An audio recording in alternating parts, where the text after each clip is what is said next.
आजच्या काळामध्ये शेतकरी वर्गाने दुग्ध व्यवसायात भरारी घेऊन शेतीला जोडधंदा आदर्शवत डॉक्टर प्रशांत पवार खंडाळा तालुक्यातील शिरवळ येथील क्रांतिसिंह नाना पाटील पशुवैद्यकीय महाविद्यालय मध्ये 8 मार्च रोजी तिसऱ्या दिवशी तालुक्यातील प्रशिक्षणधारकांना प्रकल्प समन्वयक डॉक्टर प्रशांत पवार यांनी लाभार्थींना मार्गदर्शन कार्यक्रमात बोलत होते। ते पुढे म्हणाले, गाय म्हशी शेळी मेंढर कोंबड्या आजच्या काळात पाळून संसाराला हातभार लावणे काळाची गरज आहे। त्याच्यापासून शेतीला सेंद्रिय खत मिळेल, शेतकऱ्यांना धान्य मिळेल, जनावरांना मुबलक चारा मिळेल अशा सर्व नियोजनबद्ध शासकीय योजनांचा लाभ घेऊन कुटुंबाची प्रगती साध्य करणे हिताची आहे। बदलत्या युगात शासनाच्या सवलतीचा लाभ घेऊन कुटुंबाची प्रगती युद्धपातळीवर करणे काळाची गरज आहे। यावेळी डॉक्टर विठ्ठल धायगुडे यांनी आभार मानले। बातमीसाठी श्री दिलीप वाघमारे, लोणंद। मुख्य संपादक शौकत शेख।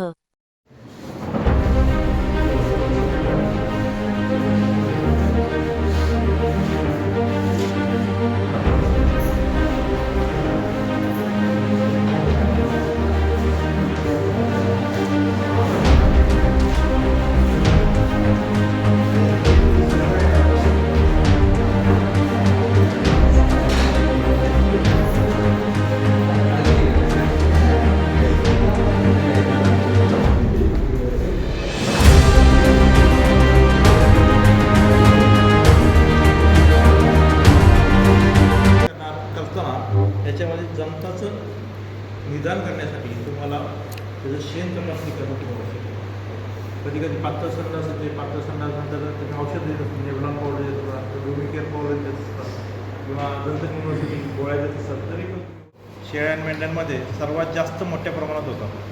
त्याच्यामध्ये आंतर परजीवी आहेत, बाह्य परजीवी आहेत। बाह्य परजीवीमध्ये तुमच्या माश्या आहेत, गोमाश्या आहेत, नंतर फ्लाईज आहेत, टिक्स आहेत, माइट्स आहेत, असे विविध प्रकारचे बाह्य परजीवी असतात। कारण आंतरपरजीवी आतल्या शरीरामध्ये जे जंत असतात त्याला आपण आंतरपरजीवी म्हणतो। त्याच्यामध्ये प्रामुख्यानं 3 प्रकारचे आपल्याला बेसिकली बघता येतील तर जंत सापडतात। सर्वात जास्त प्रमाण हे आतड्यामध्ये असतं, लिव्हरमध्ये असतं, किडनीजमध्ये असतं किंवा स्मॉल इंटेस्टाईन किंवा लार्ज इंटेस्टाईनमध्ये असतं। कधी कधी तुम्हाला यकृतामध्ये मिळतं, कधी कधी तुम्हाला ब्रेनमध्ये पण तुम्हाला जंत मिळतात, कधी कधी शिपच्या नाकामध्ये पण तुम्हाला माश्या मिळतात। हे सगळेच प्रकार आहेत, हे जंताचे प्रकार आहेत। तर साधारणतः बघितलं तर ब्रॉडली आपण 3 कॅटेगरीमध्ये मला ते सॅम्पल पण दाखवणार आहे, म्युझियम पण दाखवणार आहे।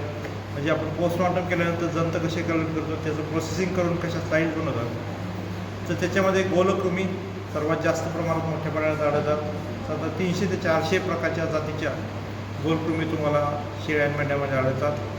नंतर पट्टिकाकृमी, पट्टीच्या आकारासारखे टेपवर्म्स, ते साधारणतः आपल्याला 25 ते 30 जातीचे टेपवर्म्स तुम्हाला शेळ्या आणि मेंढ्यामध्ये सापडतील।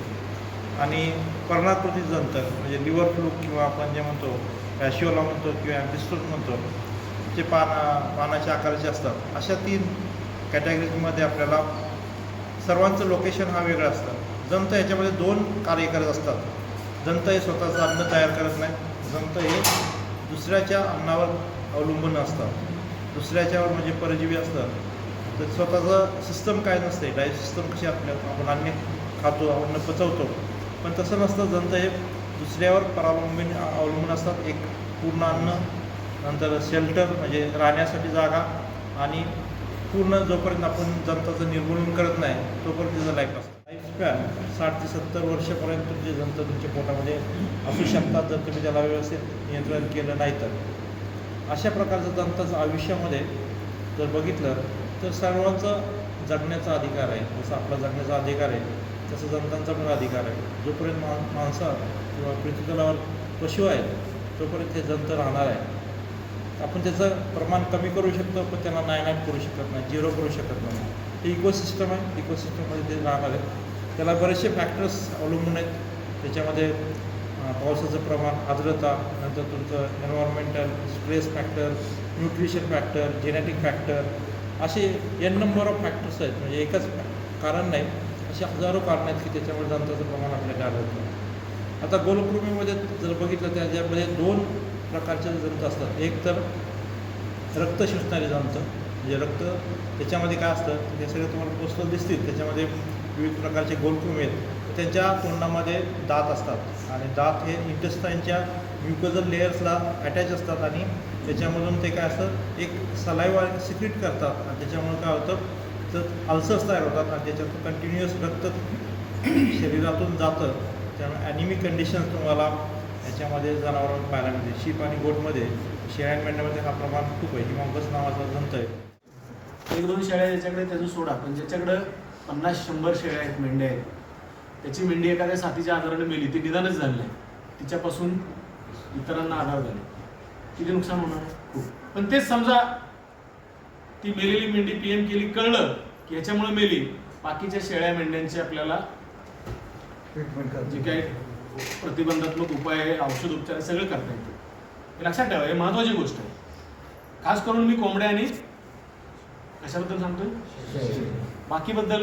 बाकीचे मध्ये पोस्टमॉर्टम महत्त्वाचं आहे. तुम्हाला माहिती आहे माणसामध्ये पण करतात. ॲक्सिडेंट झाला, PM शिवाय काय होत नाही, बरोबर ना? एखाद्याला विष घातली, PM शिवाय काय होत नाही. PM अतिशय महत्त्वाची गोष्ट आहे माणसामध्ये, तसंच प्राण्यांच्या. खास करून मी इथं व्यवसाय यशस्वी होण्यासाठी सांगतो. शेळी मेंढी पालन किंवा पोल्ट्री व्यवसाय असेल, याच्यामध्ये जर तुम्हाला मरतूक झाल्यावर त्या मरतुकीचं शवविच्छेदन करून आजाराचं रोगनिदान करून घ्यावं हे कळत नसेल तर तुमचं बऱ्याचशा वेळा मोठं नुकसान होऊ शकतं. आणि त्यानंतर PM केल्यावर त्याची योग्य पद्धतीने विल्हेवाट लावणं, खोल खड्ड्यात पुरून त्याच्यावर किमान 5 फूट 4 फूट माती आली पाहिजे. चुना टाकणं, हे टाकणं, हे तुम्हाला गोष्टी माहिती आहे. नाहीतर काय होतं, आजाराचा प्रसार इकडून तिकडं होईल. हा जैवसुरक्षेचा अतिशय महत्त्वाचा भाग आहे. आलं लक्षात? ह्या गोष्टी तुम्हाला माहीत असणं आवश्यक आहे. लगेच जनावर बरी होणार. जसे जसे दिवस पास होत जातील तसं जनावरांचे आरोग्य बिघडत जाणार, वेगवेगळे अवयव खराब होत जाणार आणि जेवढा जास्त दिवस जातील तेवढं जास्त अपाय वाढत जाणार. आणि त्यावेळेस मग निश्चित जरी निदान झालं तरी फरक पडत नाही, कारण एवढा जास्त डॅमेज आतमध्ये झालेला असतो की तो रिव्हर्स करणं शक्य होत नाही. त्यामुळे पहिली व्हिजिट चांगल्या डॉक्टरची बोलवणं, चांगल्या लोकांशी संपर्क साधणं, इव्हन त्यांच्याशी टेलिफोनिक संपर्क सुद्धा तुम्हाला खूप सारा गायडन्स देऊन जातो. आलं लक्षात? तर ह्या गोष्टी अतिशय महत्त्वाच्या आहेत. हा धंदा तुम्हाला जर यशस्वी करायचा असेल तर ह्या गोष्टी पाळाव्यात. आज मी तुमच्याशी थोडंसं, मला माहीत नाही PPT चालतोय काय, भाषा बदलली सगळी, परंतु काही गोष्टी मी तुम्हाला सांगतो की शेळ्या मेंढ्यामध्ये वेगवेगळ्या प्रकारचे जे आजार होतात, त्याच्यामध्ये जीवाणूजन्य आजार होतात, विषाणूजन्य आजार होतात, परजीवीजन्य आजार होतात, बुरशीजन्य आजार होतात. ही सगळ्या आजारांची लिस्ट आहे. खूप सारे आजार आहेत. म्हणजे लाळ्या कुरकत आहे, शेळ्या मेंढ्यामध्ये होतो. मावा आहे, मावा माहिती आहे ना, तोंडाच्या बाजूला येतो. आता बऱ्याच जणांच्या शेळ्या आहेत त्यांना PPR नावाचा आजार आहे, शेळ्यांचा प्लेग. परत पटकन शेळ्या खूप अचानक आजारी पडतात, ताप वाढतो, हगवण लागते, शूटिंग डायरिया आणि डिहायड्रेशन होऊन मारतात. देवी आहे, तुम्हाला माहिती आहे, पल्मोनरी. सगळ्यात महत्त्वाच्या दैनंदिन तुमच्या नोंदी हा देखील व्यवस्थापनाचा भाग आहे. नोंदी व्यवस्थित तुम्ही नोंदी ठेवणे गरजेचं आहे. नोंदी ठेवल्या तरच तुमच्या लक्षात येईल की आपण योग्य दिशेनं चाललो किंवा नाही. हे कळणार नाही जर तुमच्याकडे नोंदी नसतील तर. म्हणजे आपली गाय कधी व्याली, कधी माझावर आली, कधी आपण भरलं, ह्या सगळ्या गोष्टीच्या नोंदी, दूध उत्पादनाच्या नोंदी, ह्या सगळ्या नोंदी देखील एक व्यवस्थापनाचा भाग आहे. नोंदी खूप महत्त्वाच्या आहेत. आणि सगळ्यात महत्त्वाचं म्हणजे हे आरोग्य, जो की आपला आजचा हा विषय आहे. आरोग्य देखील तितकंच महत्त्वाचं आहे. आरोग्य चांगलं असेल तरच आपण बाकीच्या सगळ्या गोष्टी अपेक्षित करू शकतो, उत्पादन जे पाहिजे ते. आणि आरोग्य जर चांगलं टिकवायचं असेल तर सगळ्यात महत्त्वाचं, विज्ञानमध्ये मेडिकल सायन्स असो किंवा आमचं व्हेटरनरी सायन्स असो, यामध्ये एक म्हण आहे, prevention is better than cure. Prevention is better than cure याचा अर्थ प्रिव्हेन्शन म्हणजे उपाय योजना, म्हणजे रोगराई होऊ नये यासाठीची उपाययोजना जास्त महत्त्वाची उपचार करण्यापेक्षा. म्हणजे रोग आल्यानंतर उपचार करण्यापेक्षा तो रोग होऊ नये यासाठीची काळजी घेणे याला उपाययोजना म्हणतो आपण, प्रिव्हेन्शन म्हणतो. साधी गोष्ट आहे, आपण ॲक्सिडेंट झाल्यानंतर आपला मृत्यू होऊ नये यासाठीची काळजी काय आहे? हेल्मेट वापरणे. हे झालं प्रिकॉशन, प्रिव्हेन्शन. ॲक्सिडेंटचे प्रिव्हेन्शन, स्पीड, सगळ्या गोष्टी आल्या ह्या. स्पीड मेंटेन ठेवणे, योग्य स्पीड मेंटेन ठेवणे, हेल्मेट